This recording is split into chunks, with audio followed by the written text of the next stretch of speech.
Her laughter, her gestures, her assertions became more violently affected moment by moment, and as she expanded, the room grew smaller around her until she seemed to be revolving on a noisy, creaking pivot through the smoky air.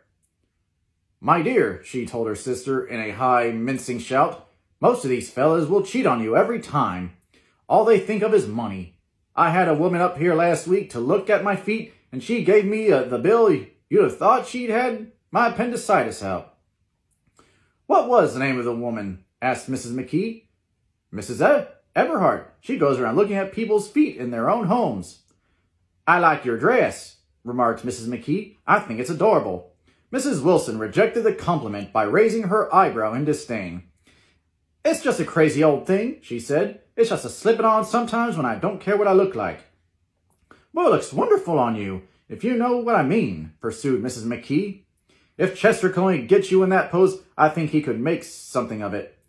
We all looked in silence at Mrs. Wilson, who removed a strand of hair from over her eyes and looked back at us with a brilliant smile. Mr. McKee regarded her intently with his head on one side, and then moved his hand back and forth slowly in front of his face. "I should change the light," he said after a moment. "I'd like to bring out the modeling of the features, and I'd try to get a hold of all the back hair." "I wouldn't think of changing the light," cried Mrs. McKee. "I think it's